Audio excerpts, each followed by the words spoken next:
கர்த்தருடைய பரிசுத்த நாமத்திற்கு மகிமை உண்டாகட்டும். இந்த பரிசுத்த நாளின் காலை வேளையிலும் தேவாதி தேவனும் ராஜாதி ராஜாவும் சர்வ வல்லமை உள்ள தெய்வத்தை நாம் ஒன்றிணைந்து கர்த்தரை உயர்த்துவதற்கு மகிமைப்படுத்த தேவன் தந்த நல்ல கிருபைக்காக வாய்ப்புக்காக நான் ஆண்டவருக்கு நன்றி சொல்லுகிறேன். நம் மத்தியில் இடைப்பட்ட கர்த்தர் இந்த காலை வேளை நம்முடைய வசனத்தை கொண்டு நம்மோடு கூட இடைவிடுவாராக. வாசிக்கலாம். ஏசாயாவின் புஸ்தகம் 45வது அதிகாரம் 2வது வசனம். ஏசாயா 45வது அதிகாரம் 2வது வசனம். நான் உனக்கு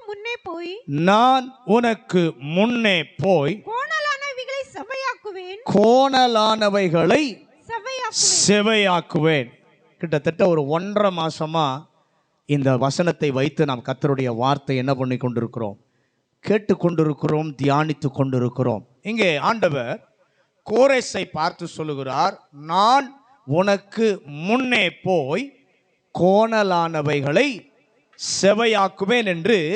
எப்படி சொல்லுகிறார்னா, கோரேசுடைய வலது கையை பிடித்து பேசினதான தேவன் இந்த காலை வேளையிலும் நம்முடைய வலது கரத்தில் வைத்து கர்த்தர் பேசுகிறார். இந்த 2வது வசனத்தை எல்லாரும் சேர்ந்து வாசிக்கலாமா? நான் உனக்கு முன்னே போய் கோணலானவைகளை செவையாக்குவேன். அல்லேலூயா. இந்த வசனத்தை பார்க்கும் பொழுது இந்த வசனத்தில் 2 பேரை நாம் பார்க்கிறோம். இந்த 2 வசனத்தில் 2 பேர் இருக்கிறதை நாம் கண்டுகொள்ள முடியும். ஒன்று சொல்லுகிற தேவன், 2வது யாருக்காக அவர் செய்கிறாரோ அந்த தனி மனிதன். 2 பேர். ஒன்று செய்கிற தேவன், 2வது யாருக்காக செய்கிறாரோ அந்த தனி மனிதன். இந்த 2 பேரும் அந்த வசனத்தில் இணைந்திருக்கிறதை பார்க்கிறோம். தேவனுடைய வேலை இந்த வசனத்தில் பார்க்கும் பொழுது, அவருடைய வேலை என்ன என்று சொல்லி பார்க்கும் பொழுது, நாம் பார்க்கும் எல்லாம், செய்யப்படும் வேலை எல்லாம் அவர் மட்டுமே செய்கிறார். ஒரு ஆமென் சொல்லுங்களேன். அந்த 2வது வசனத்தில் நம்ம பார்க்கிற காரியத்தை பார்க்கும்போது, எல்லா வேலையையும் என் ஆண்டவர் மட்டும் செய்கிறார். ஒரு ஆமென் சொல்லுங்களேன். அல்லேலூயா. அனைத்தையும் செய்கிறார். யாருக்காக இதை ஆண்டவர் செய்கிறார் என்று சொல்லி பார்க்கும் பொழுது, அவரை நம்பாதிருக்கிற, அவரை அறியாதிருக்கிற கோரேஸ் என்கிற ராஜாவுக்காக கர்த்தர் செய்கிறார். ஒரு ஆமென் சொல்லுங்க. அவரை வழிபடாதிருக்கிற கோரேசை பார்த்து சொல்லுகிறார், நானே போய் உனக்காக எல்லாவற்றையும் செய்யறேன்பா. அல்லேலூயா. அப்படி சொல்லி இருந்தும் விசுவாசியாத ஒரு மனிதனிடத்தில் ஆண்டவர் சொல்கிறார், நான் உனக்கு செய்வேன் என்று சொன்னால், ஒருவேளை தேவனை அறிந்த மனிதன் அவர் செய்வார் என்று சொல்லி நம்ப முடியும். அப்படிதானே? தேவனை அறிந்திருக்கிற நாம், நம்மை பார்த்து ஆண்டவர் நான் உனக்கு முன்னே போய் கோணலானவைகளை செய்வன்பா என்று சொல்லி சொன்னால் நம்மாலே என்ன பண்ண முடியும்? அதை நம்ப முடியும். ஆனால் இங்கே இந்த கோரேசை பார்க்கும் பொழுது, தேவனை அறியாதவன், ஆனால் தேவனை அறியாதிருந்த அந்த கோரேசை பார்த்து சொல்லுகிறார், நான் உனக்கு முன்னே சென்று கோணலானவைகளை செவையாக்குவேன்னு சொல்லிட்டு அந்த அதிகாரத்தில் நீங்க பார்க்கும்போது, கடந்த நாட்கள் அதெல்லாம் நம்ம தியானித்தோம். என்ன சொல்லுகிறார்? ஒளிப்பிடத்தில் உள்ளதை உனக்கு தருவேன், பூட்டப்பட்ட கதவுகளை, பூட்டப்பட்ட வாசல்களை என்ன பண்ணுவேன்? உனக்காக திறப்பேன் என்று சொல்லி ஆண்டவர் செய்வார் என்று அவனை நம்ப வைக்கும். அவரை அறிந்து அவரை பின்பற்றுகிற விசுவாசிகளே கர்த்தருடைய வார்த்தையை நம்ப திணறுகிறதான ஒரு சூழ்நிலைகளில் இருக்கும்போது, அவரை ஒருபோதும் அறியாதிருக்கிற இவன் எதை வைத்து இந்த ஆண்டவர் தனக்கு செய்வார் என்று நம்ப முடியும்? நம்ப வைப்பதற்காக ஆண்டவர் சொல்லுகிறார், நான் என்று அவனை பார்த்து சொல்லுகிற தேவன். அல்லேலூயா. இந்த வேத பகுதியில் தம்மை குறித்ததான 3 செயல்களை ஆண்டவர் காண்பிக்கிறார். எதற்காக? கோரேசே, நான் சொல்லுகிறேனே, என்னால் செய்ய முடியும், என்னாலே நடத்த முடியும் என்பதற்காக 3 காரியங்களை நம்ப வைக்க ஆண்டவர் தம்மை குறித்து சொல்லுகிறார். உம்முடைய வாக்குகள், நம்முடைய வாழ்க்கையில ஆண்டவருடைய வாக்குகள் பல முறை நமக்கு கிடைத்தது. ஆண்டவருடைய வார்த்தைகளை நாம் என்ன பண்ணியிருக்கிறோம்? பல முறை கேட்டிருக்கிறோம், பெற்றிருக்கிறேன். பெற்றுக்கொண்டு இந்த வார்த்தை இன்றைக்காவது நடக்கும், நாளைக்காவது என்ன பண்ண, இல்லை நாளைக்காவது நடந்துவிடும் என்று இருந்தேன். பலரும் அவங்களுக்கு நடந்ததாக சொன்னார்கள், ஆனால் எனக்கு என்ன பண்ணவில்லை, நடக்கவே இல்லை, நடக்க மாட்டேங்கிறது என்ற சூழ்நிலையிலே நாம் வந்து இந்த காலை வேளையிலே வந்திருக்கலாம். ஒருவேளை அப்படி கோரேசுக்கு சொன்னதை இந்த நாளிலே கர்த்தர் நம்மை பார்த்து சொல்லுகிறார். இப்ப பக்கத்துல பார்த்து சொல்லுங்க, கையை கொடுத்து, கோரேசுக்கு சொன்னவர் இந்த காலை வேளையில நமக்கும் சொல்லுகிறார். அவரால் செய்ய முடியுமா என்ற கேள்விக்கே இடமில்லை. சொல்லுங்க, அவரால் செய்ய முடியுமா என்ற கேள்விக்கே இடமில்லை. அவர் எனக்கு செய்வாரா அந்த கேள்விக்கு இடமில்லை. அவங்களுக்கு செய்வார், எனக்கு செய்வாரா அந்த கேள்விக்கும் இடமில்லை என்பதற்காக ஆண்டவர் பேசுகிறார். கோரேசோடு பேசுகிற இந்த தேவன் யார்? 3 காரியங்களை இந்த காலைவேளை சமயம் இருக்குமானால் நாம் தியானிக்க கர்த்தர் கிருபை தருவாராக. முதலாவது, ஏசாயாவின் புத்தகம் 45வது அதிகாரம் 12வது வசனம். நான் பூமியை உண்டு பண்ணி நானே அதின் மேல் இருக்கிற மனுஷனை சிருஷ்டித்தேன். என் கரங்கள் வானங்களை விரித்தன, அவைகளின் சர்வ சேனையும் நான் கட்டளையிட்டேன். முதலாவது ஆண்டவர் இங்கே சொல்லுகிற காரியம் என்னவென்று சொன்னால், கோரேசே, உனக்கு முன்னால் போய் கோணலானவைகளை செய்வேன். நீ நம்ப முடியுமா? நம்புவதற்காக முதலாவது ஆண்டவர் ஒன்றை சொல்லுகிறார். தம்மை குறித்து கோரேசுக்கு ஆண்டவர் ஒன்றை முதல் காரியம் என்னன்னா, படைப்பதற்கு நான் வல்லமை உள்ளவர். ராமேன் சொல்லுங்களேன், நான் தப்பா எல்லாத்தையும் படைச்சேன். நீ உன் கண்ணால நீ பார்க்கிறாயே, நீ பார்க்கிறவைகளும் நீ பார்க்காதவைகளும் பூமியில் இருப்பவைகளும் வானாதி வானங்கள் இவை அனைத்தையும் எந்த ஆளினுடைய உதவி இல்லாமல் நானே அவைகளை விரித்தேன். ஒரு ஆமென் சொல்லுங்களேன். என் கைகளே அதை செய்து முடித்தது. எத்தனை பேர் அதை விசுவாசிக்கிறீர்கள்? எனக்கு உதவியாக ஒருவரும், இன்னைக்கு பாருங்க, ஒரு சின்ன வேலை செஞ்சாலும் கூட உதவிக்கு நமக்கு ஒருத்தர் இருக்கணும்னு நினைக்கிறோம். ஆனா ஆண்டவருக்கு எந்த ஆளினுடைய உதவியும் தேவையில்லை, தேவைப்படவில்லை.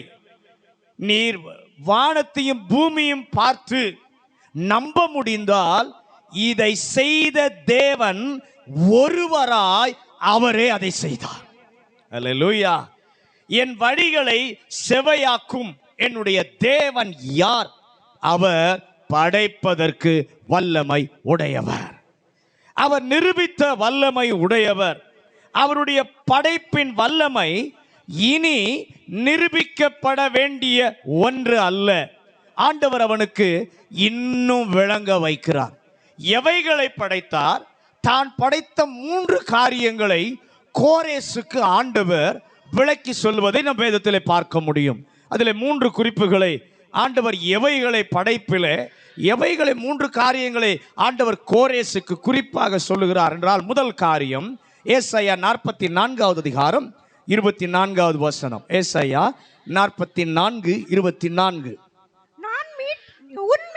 உன் மீட்பரும் தாயின் கற்பத்தில் உன்னை உருவாக்கினவருமான கர்த்தர் சொல்லுகிறதாவது, நானே எல்லாவற்றையும் செய்கிற கர்த்தர், நான் ஒருவராய் வானங்களை விரித்து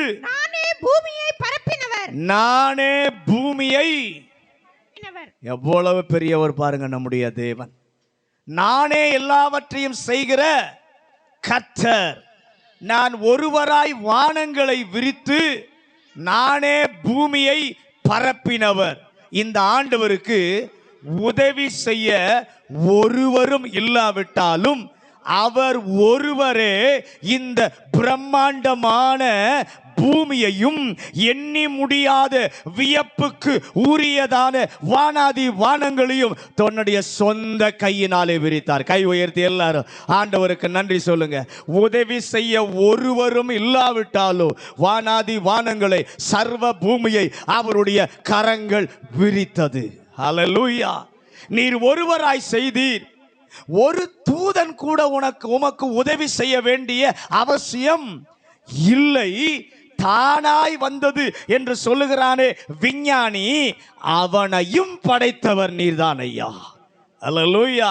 விஞ்ஞானி சொல்றான் தானா எல்லாம் வந்துருச்சு, ஆனா அவனையும் படைத்தவர் என் ஆண்டவராகிய இயேசு கிறிஸ்து. ஹல்லேலூயா.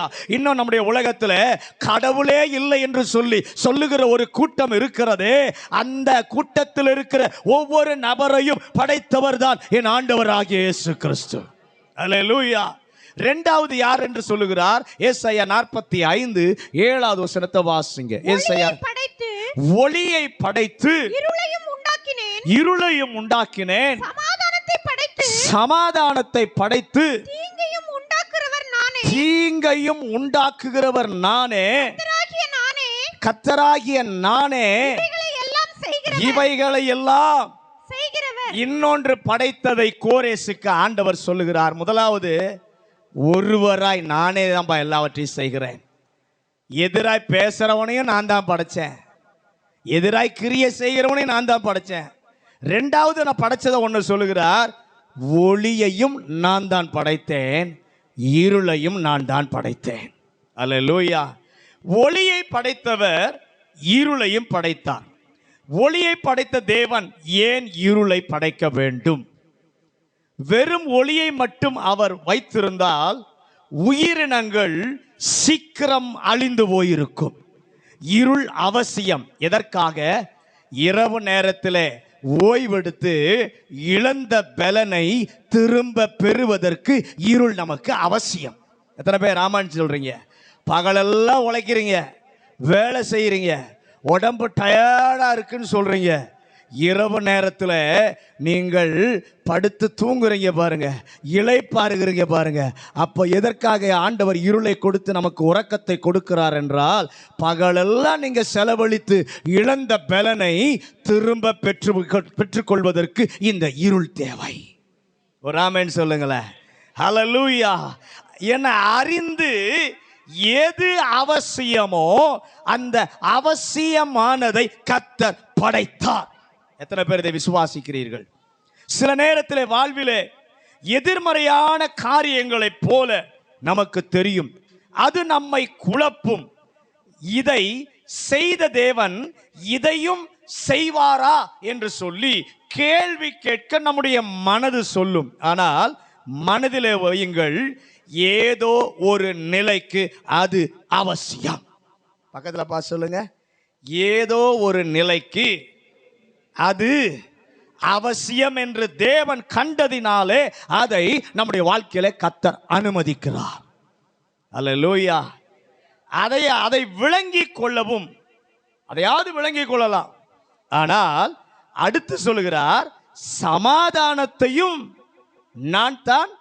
முதல்ல சொன்னதையாவது நாம விளங்கிக் கொள்ளலாம். ஒளியை நான் தான் படைத்து இருளையும் உண்டாக்கினேன், இதையாவது நாம விளங்கிக் கொள்ளலாம். ஆனால் அடுத்த வசனத்துல அடுத்த பகுதியில் சொல்லப்பட்டிருக்கிறது, சமாதானத்தையும் நான் தான் படைத்தேன், தீங்கையும் நான் தான் படைத்தேன். எப்படி ஆண்டவரை இதை ஒத்துக்கொள்கிறது? சமாதானத்தையும் நீர்தான் படைத்தீர், தீங்கையும் நீர்தான் படைத்தீர் என்று சொல்லுவதை எப்படி ஒத்துக்கொள்வது?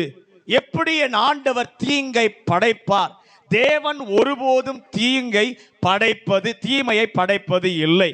அவருடைய தீமையின் நிழல் கூட கிடையாது. ஆமென் சொல்லுங்களேன்.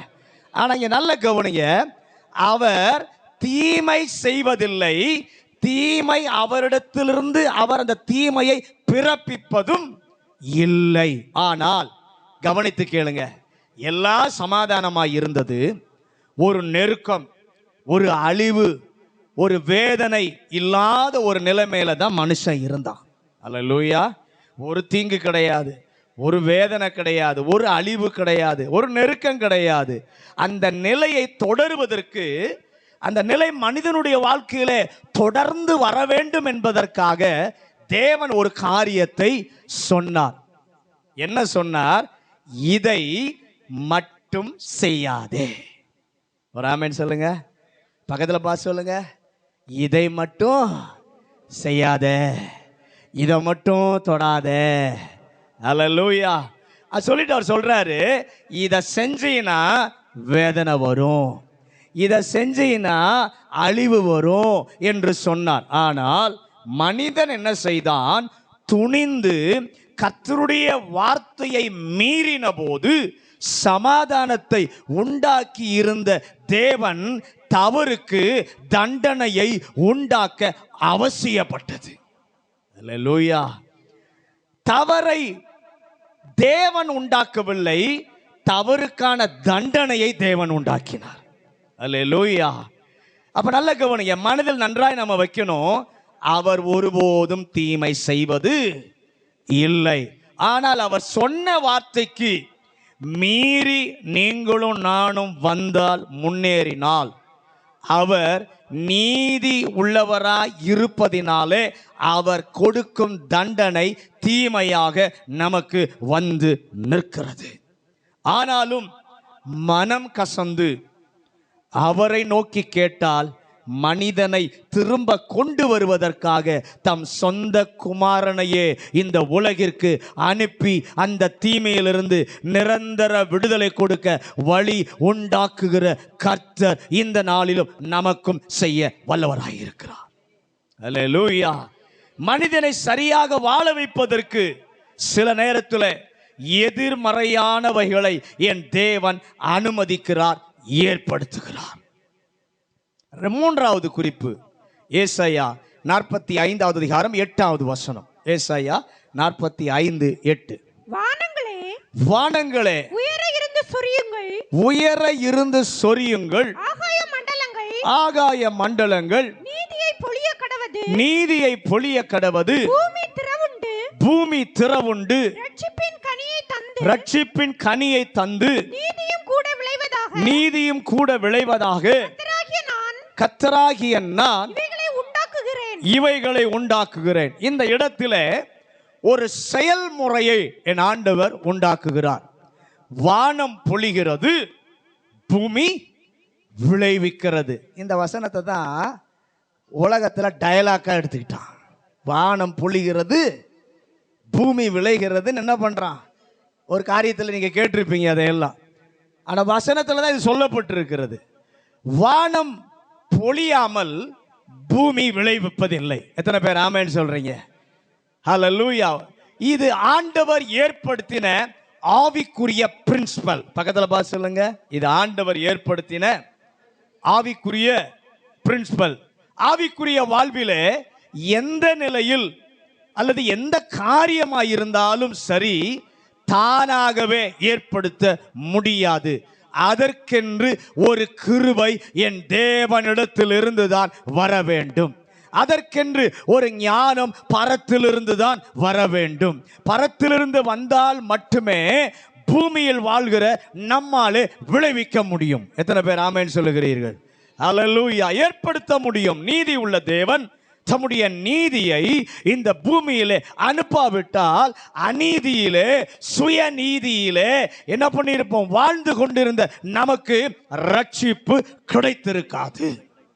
நமக்கு கிடைத்த ரட்சிப்பும் அந்த நீதியோடு இணைந்திருக்க செய்கிறார் இந்த மூன்று படைப்புகளையும். முதலாவது இயற்கை உலகையும் அவரே படைத்தார். இரண்டாவது மனித வாழ்வை சரிப்படுத்த தேவையானதை ஏற்படுத்தினார்.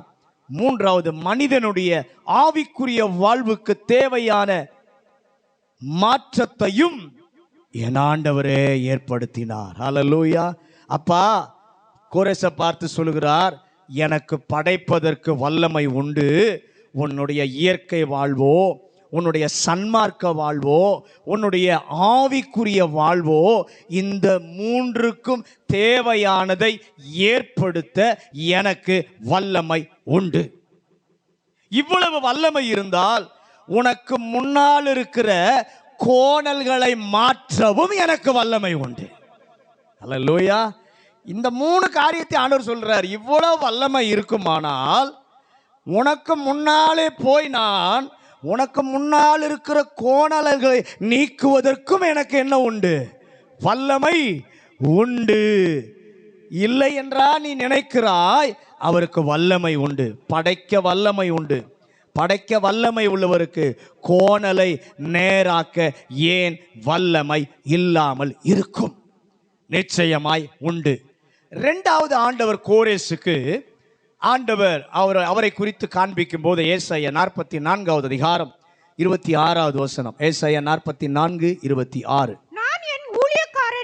நான் என் ஊழியக்காரரின் வார்த்தையை நிலைப்படுத்தி என் ஸ்தானாபதிகளின் ஆலோசனையை நிறைவேற்றி குடியேறுவாய் என்று எருசலேமுக்கும் கட்டப்படுவீர்கள் என்று யூதாவின் பட்டணங்களுக்கும் சொல்லி அவைகளின் பாழான ஸ்தலங்களை.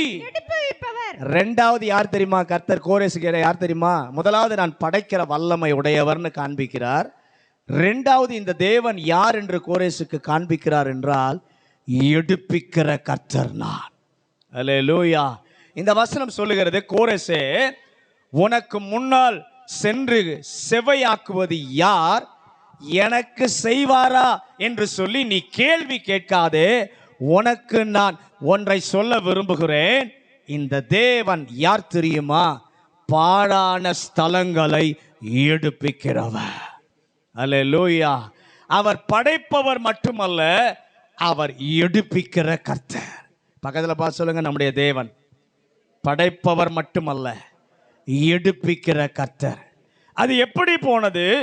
அங்க நீங்க வாசித்து பார்த்தீங்கன்னா, கட்டிடங்கள் அழகா இருந்தது, தெருக்கள் அழகா இருந்தது. ஆனால் இவைகள் எல்லாம் இப்பொழுது எப்படி போய்விட்டது? பாழாய் போய்விட்டது.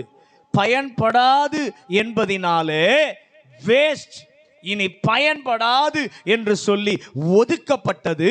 இந்த ஆண்டவர் கோரேசுக்கு சொல்லுகிறார், உனக்கு முன்னால் கோணலை சரியாக்குவேனா என்று சந்தேகப்படாதே. நான் யார் தெரியுமா? வீணாய் போனது, உருப்படவே உருப்படாது, உதவவே உதவாது என்று இருப்பவைகளை, ஒதுக்கப்பட்டு இருப்பவைகளை எடுப்பிக்கிற தேவன் நான். அல்லேலூயா. மறுபடியும் கட்டுகிற தேவன், எதையோ எடுப்பிப்பவர் அல்ல. யூதாவில் உள்ள பாழான ஸ்தலங்களை எடுப்பிக்கிறவர். அல்லேலூயா. அந்த யூதா கர்த்தருடைய ஜனம். அந்த யூதா கர்த்தரை பின்பற்றுகிற ஜனம். அவரை பின்பற்றுகிற மக்களுடைய வாழ்விலே ஒரு காலத்தில் இருந்தது, பறிக்கப்பட்டோ பாழாய் போயோ சத்துரு அதை இல்லாமல் ஆக்கி உருக்குலைத்து சீர்கெட்டு போக செய்திருந்தால், ஆண்டவர் சொல்லுகிறார், நான் யார்? படைக்கவும் எனக்கு தெரியும், பழுதாய் போனதை எடுப்பிக்கவும் எனக்கு தெரியும். அல்லேலூயா. கர்த்தர் யூதாவுக்கு செய்ய காரணம், அவன் மீட்கப்பட்ட ஜனமாய் இருப்பதினாலே.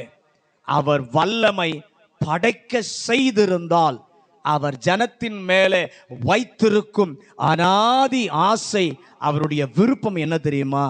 கர்த்தருடைய பிள்ளையின் வாழ்வில் பழுதாய் போனவைகளை என் ஆண்டவர் மீண்டும் எடுப்பித்து நிறுத்த வல்லமை உள்ளவர். இப்ப பக்கத்தில் பார்த்து கையை கொடுத்து சொல்லுங்க, கடந்த ஆண்டு வரைக்கும் உங்களுடைய வாழ்க்கையில பழுதாய் போயிருந்தாலும் கர்த்தருடைய பெரிய ஆசை, கர்த்தருடைய விருப்பம், கர்த்தருடைய பிள்ளையினுடைய வாழ்க்கையில பழுதாய் போனவைகளை என் தேவன் மீண்டும் எடுப்பித்து கட்ட விரும்புகிறார். ஆமோஸின் புஸ்தகம் 9வது அதிகாரம் 12வது வசனம். ஆமோஸ் 9:12. அந்நாளிலே விழுந்து போன தாவீதின் கூடாரத்தை நான் திரும்ப எடுப்பித்து அதன் திறப்புகளை அடைத்து அதில் பாழாய் போனதை சீர்படுத்தி பூர்வ நாட்களில் இருந்தது போல பூர்வ நாட்களில் இருந்தது போல அதை ஸ்தாபிப்பேன் என்று இதை செய்கிற கர்த்தர் சொல்லுகிறார் என்று இதை செய்கிற கர்த்தர் சொல்லுகிறார். தாவீதுடைய கூடாரம் விழுந்து போய்விட்டது. அவன் குடும்ப நிலைமையை பார்க்கும் பொழுது எல்லாம் சிதறிவிட்டது. அவனுடைய குடும்பம் சின்னாபின்னமாகி விட்டது. அப்படிப்பட்ட நேரத்தில் ஆண்டவர் சொல்லுகிறார், விழுந்து போன தாவீதுடைய கூடாரத்தை நான் திரும்ப எடுப்பித்து, உறவுகள் முறிந்து குடும்பமே உங்களை தனியாக தனிமைப்படுத்தி ஒரு காரியமும் நடக்காமல் இருந்தவைகளும் சிதைந்து போன நிலைமையிலே இந்த காலை வேளையிலே கர்த்தருடைய வார்த்தையை கேட்கிற நபராயிருந்தால், கோரேசுக்கு சொன்ன தேவன் உங்களுக்கும் சொல்லுகிறார், கோணலானதை என்னாலே நேராக்க முடியும். விழுந்து போன உங்களுடைய கூடாரத்தை, விழுந்து போன ஆவிக்குரிய நிலைமையை, விழுந்து போன ஆவிக்குரிய நிலைமையின் அனுபவங்களை மறுபடியும் எடுப்பித்து கட்ட நான் விரும்புகிறவராயிருக்கிறேன். அல்லேலூயா. ஆண்டவரே, என்னிலே என் பிள்ளைகளுடைய வாழ்க்கையில விழுந்து போனதை நீர் எடுப்பிக்கும் தேவனாக நான் என்னை நீர் தெரிந்து கொண்டிருப்பதற்காக உமக்கு ஸ்தோத்திரம்.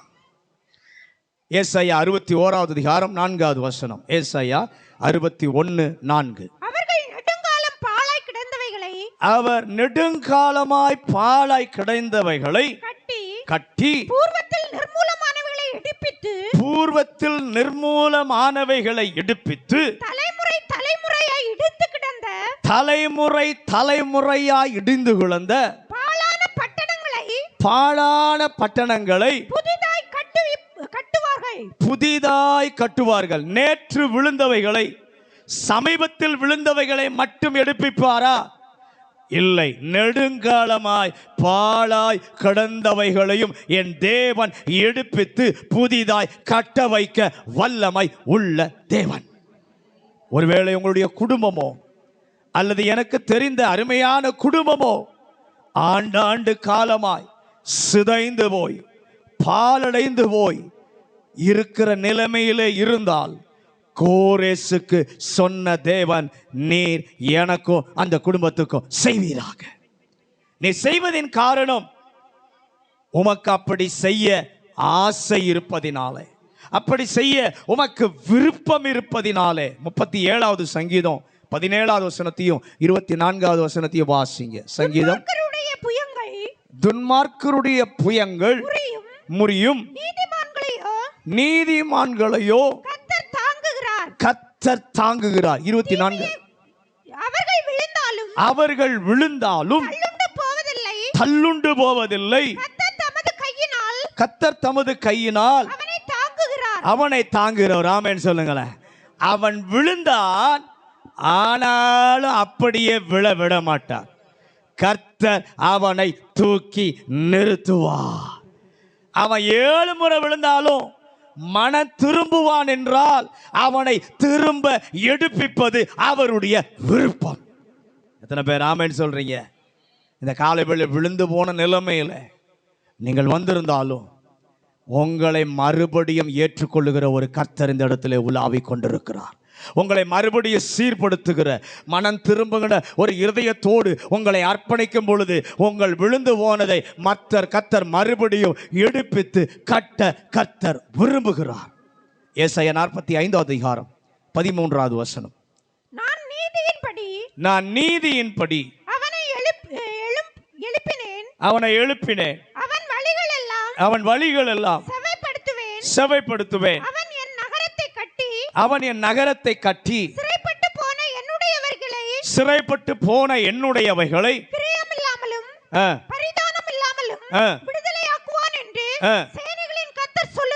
மூன்றாவது காரியம், ஆண்டவர் இந்த தேவன் யார் என்று சொல்லி கோரேசுக்கு காட்டும் பொழுது என்ன சொல்லுகிறார் என்று சொன்னால், உன்னை ஏற்படுத்தினேன்.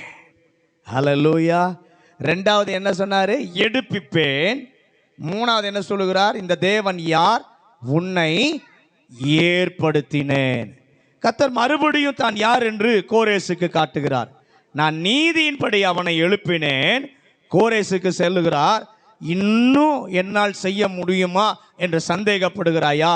மூணாவது ஒரு பதிலையும் உனக்கு நான் சொல்றேன்ப்பா. உன்னோடு பேசுகிற நான் யார் தெரியுமா கோரேஸ்?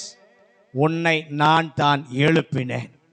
நீ என்னை யார் என்று தெரியாதவன், என்னை வணங்காதவன், என்னை நம்பாதவன். அப்படிப்பட்டவனாயிருந்தும் நான் உன்னை எழுப்பி இருக்கிறேன். எதற்கு? நீ நல்லவன் என்பதினாலே அல்ல, என் நீதியின் நிமித்தம் உன்னை என்ன பண்ணி இருக்கிறேன்? நான் எழுப்பி இருக்கிறேன். என் ஜனமாகிய இஸ்ரவேலுக்கு நான் நீதி செய்ய கடமைப்பட்டவனாய் இருக்கிறேன். ஆண்டவருடைய சிந்தை நோக்கம் அதுதான். என் ஜனமாகிய இஸ்ரவேலுக்கு நான் நீதி செய்ய கடமைப்பட்டிருக்கிறேன்.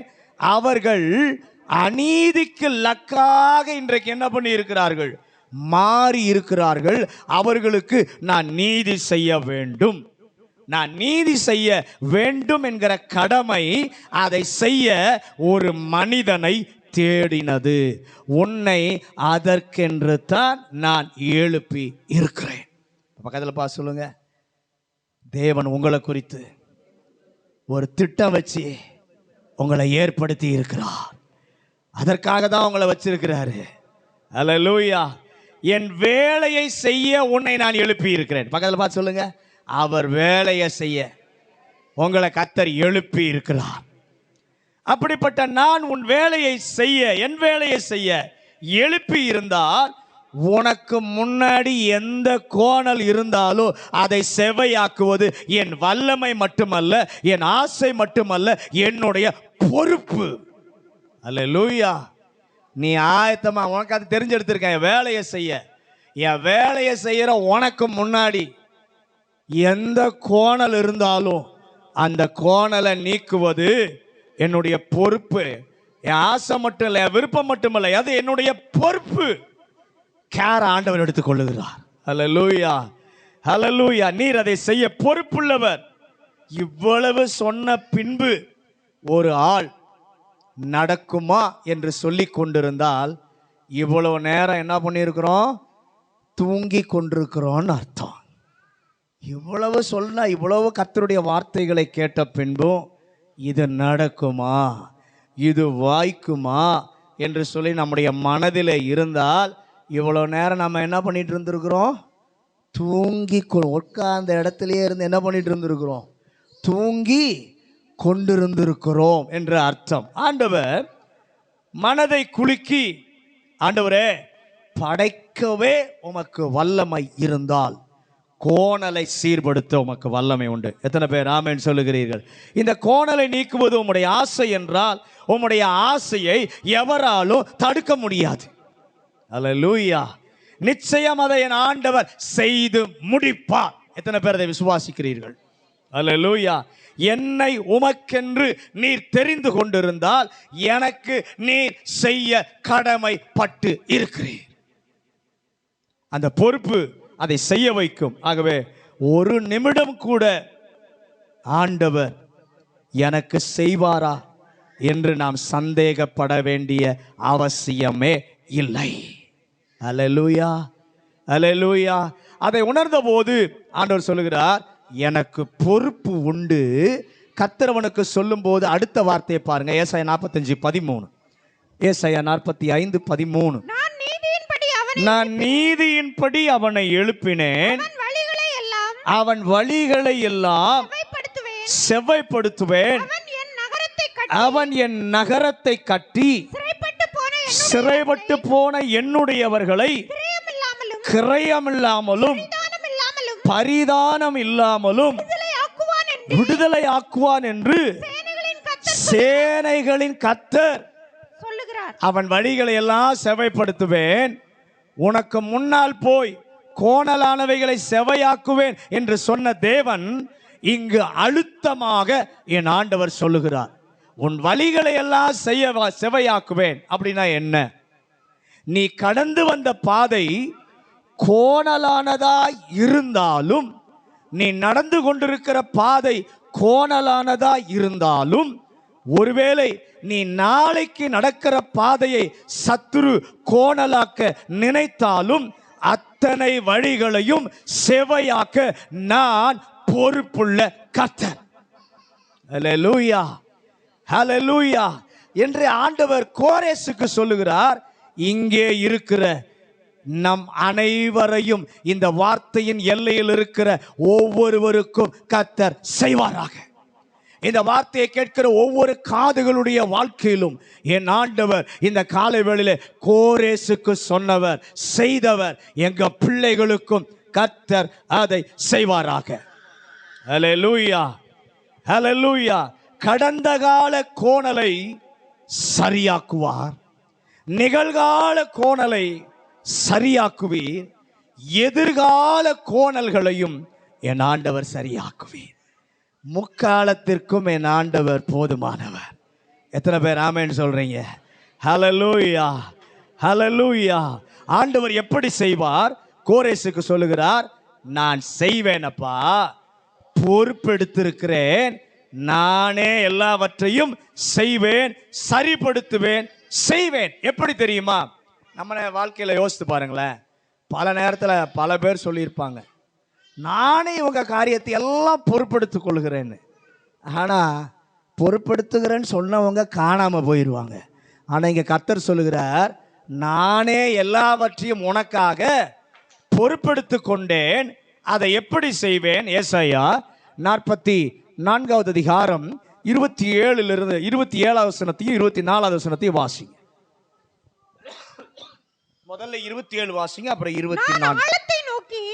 நான் ஆழத்தை நோக்கி வற்றிப்போ என்றும் உன் நதிகளை வெட்டாந்தரையாக்குவேன் என்றும் சொல்லுகிறவர் உன் மீட்பரும் தாயின் கற்பத்தில் உன்னை உருவாக்கினவருமான கர்த்தர் சொல்லுகிறதாவது, நானே எல்லாவற்றையும் செய்கிற கர்த்தர், நான் ஒருவராய் வானங்களை விரித்து இங்கே 24வது வசனத்தில் சொல்லுகிறார், ஒருவேளை கோரேசே உனக்கு முன்னால் ஒரு ஆழம் வரும் என்றால் நான் இருக்கிற இடத்திலிருந்து ஒரு வார்த்தை சொல்லுவேன். என்ன சொல்லுவேன்? வற்றி போ என்று சொல்வேன், பாதை உண்டாகி இருக்கும். ராமேன் சொல்லுங்களேன். ஒருவேளை சீரிட்டு பாய்கிற ஒரு நதி உனக்கு தடையாக வருகிறது என்றால் நான் உட்கார்ந்திருக்கிற என்னுடைய சிங்காசனத்திலிருந்து ஒரு வார்த்தை சொல்லுவேன், வெட்டாந்தரையாகு. ஆமென் சொல்லுங்களேன். பொறுப்புள்ள தேவன், அவரால் தெரிந்து கொள்ளப்பட்ட கர்த்தருடைய பிள்ளைக்கு கோணலாய் இருப்பவைகளை என் தேவன் செவையாக்க என்ன செய்ய வேண்டும்? இங்கு உட்கார்ந்திருக்கும் போதே என் தேவன் ஒரு வார்த்தை சொல்வார் என்றால், எந்த இடத்தில, எந்த சூழ்நிலையில், எந்த நபருக்கு வாழ்வில் கோணல்கள் இருந்தாலும் இந்த தேவனுடைய வார்த்தை அந்த கோணலை சரியான பாதையாக மாற்றுவார், மாற்ற முடியும். இந்த நாளிலே கர்த்தர் அதை சொல்ல காரணம் உண்டு. ஒவ்வொரு முறையும் தேவ சமூகத்திற்கு வார்த்தையை நம்பி ஜெபிக்க போகும்போது உள்ளத்தில் இந்த விசுவாசத்தோடு நீங்க கடந்து செல்ல கர்த்தர் உதவி செய்வாராக. இங்கே மட்டுமல்ல, உங்க தனிப்பட்ட குடும்பத்தில் நீங்கள் ஜெபிக்க செல்லும் பொழுது ஆண்டவர் இந்த சிந்தையோடு கூட நீங்க தேவ சமூகத்திற்கு போக அன்போடு கூட நான் கேட்கிறேன். இந்த இடத்தை விட்டு ஜெபித்து எழும்பும் முன், ஆண்டவரே நீர் ஒரு வார்த்தை சொல்லி அனுப்பி விடுவீராக. ஆண்டவரே, எங்க பிள்ளை இந்த காலை வேளை வந்திருக்கிறாங்க, இங்கிருந்து கடந்து போகும்போது ஒரு வார்த்தை சொல்லி கர்த்தர் அனுப்புவீராக. ஒரு வார்த்தை சொல்லும்போது அப்போது வீட்டில் இருக்கிற என் வேலைக்காரனுடைய சரீரத்தில் ஏற்பட்டிருக்கிற வியாதி கோணல் நீங்குவதாக. வேதத்தில் அதை நாம் பார்க்கிறோம். நல்ல கவனிங்க. வார்த்தையை அனுப்பி எல்லா கோணல்களையும் செவையாக்க என் ஆண்டவருக்கு லேசான காரியம். எத்தனை பேர் அதை விசுவாசிக்கிறீர்கள்? ஹல்லேலூயா. அதை அவர் செய்ய காரணம், இத்தனை காரியத்தை நமக்காக செய்கிறாரு. இது இத்தனையும் செய்ய காரணம், கோரேசே உன்னை ஆசீர்வதிக்க என்று நீ நினைக்காதே. இவ்வளோ காரியத்தை நான் உனக்காக செய்கிறேன், இது உன்னை ஆசீர்வதிப்பதற்காக நான் செய்கிறேன் என்று நினைக்காதே. அதைவிட மேலாக அநேகருக்கு உன்னை ஆசீர்வாதமாக மாற்றுவதற்கு வல்லமை இருப்பதினாலே கர்த்தர் ஆசீர்வதிப்பார். அல்லேலூயா. விருப்பம் இருப்பதினால் ஆசீர்வதிப்பார். ஆனால் ஆசீர்வாதமாக்க அவருக்கு திட்டம் இருப்பதினாலே கர்த்தர் பொறுப்போடு ஆசீர்வதிக்கிறார். ஏன்? ஆசீர்வாதத்தை பெறுகிறவருக்கும் பொறுப்பு உண்டு. இதை தான் நம்ம நல்லா கவனிக்கணும். இப்போ பக்கத்தில் பார்த்து சொல்லுங்க, ஆசீர்வாதத்தை கொடுக்கிறாரு, ஆனால் ஆசீர்வாதத்தை பெறுகிறவருக்கும் பொறுப்பு உண்டு. 2வது வசனத்தை பார்க்கும் பொழுது, 2வது வசனம் 45:2 பார்க்கும் பொழுது, கர்த்தர் மட்டும்தான் கிரியை செய்வதாக நமக்கு தெரிகிறது. ஆனால் உண்மை என்ன என்று சொல்லி பார்க்கும் பொழுது, அந்த வசனத்திற்கு பின்னால் கர்த்தர் ஒரு உண்மையை கர்த்தர் வைத்திருக்கிறார். நான் வல்லமையால், என்னுடைய வல்லமையால், என்னுடைய விருப்பத்தினால், என்னுடைய பொறுப்பினாலே நான் என்ன பண்ணுவேன்? செய்வேன். ஆனால் ஒன்றை நீ மறக்காதே. பக்கத்தில் பார்த்து கையை நீட்டி இப்படி சொல்லுங்க, ஒன்றை மறக்காதே. எதுக்கோ கை நீட்டி மிரட்டுறமில்ல, இப்ப சொல்லுங்க, ஒன்றை மறக்காதே. நான் செய்ததற்கு காரணம் உன்னை ஆசீர்வாதமாக வைக்க என்றால் நீ செயல்படாவிட்டால் ஆசீர்வாதமாய் இருக்க முடியாது. இப்ப சொல்லுங்க, நீ செயல்படலனா ஆசீர்வாதமாய் இருக்க முடியாது. ஆசீர்வதிக்கப்படுவதற்கு செய்ய வேண்டியது நீ கிரியை செய்யணும். அதில் பார்த்து சொல்லுங்க, இதெல்லாம் ரொம்ப முக்கியம். கிரியை செய்யணும். ஹல்லேலூயா, ஹல்லேலூயா. நல்ல கவனி. இந்த வசனத்திற்கு பின்பு மறைந்திருப்பதை சொல்லுகிறேன்.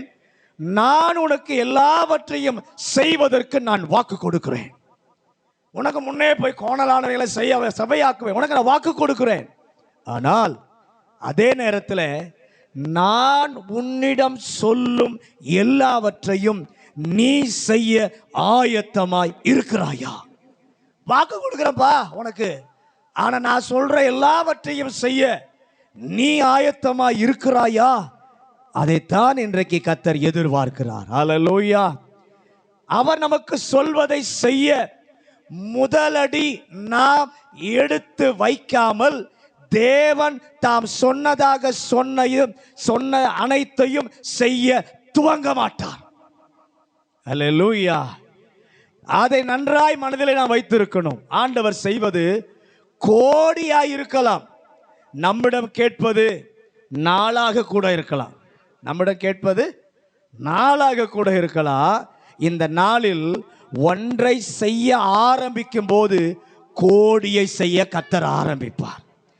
ஒன்றை கூட செய்ய துவங்காமல் கோடியை செய்ய கர்த்தரும் ஆரம்பிக்க மாட்டார். எத்தனை பேர் ஆமென் சொல்றீங்க? அதாவது புரிகிற மாதிரி சொல்றேனே, உங்கள்கிட்ட ஆண்டவர் கோடியாய் நமக்கு நிறையா இவ்வளோ காரியம் செய்வேன்னு சொல்கிறார். நம்மக்கிட்ட 4 காரியத்தை தான் ஆண்டவர் கேட்குறாருன்னு வச்சுக்கோ.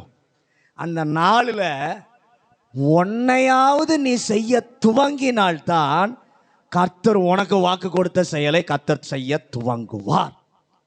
அல்லேலூயா. நல்ல கவனிங்க. அந்த ஒன்றை முழுமையாக கூட நீங்கள் நிறைவேற்ற வேண்டிய அவசியம் இல்லை.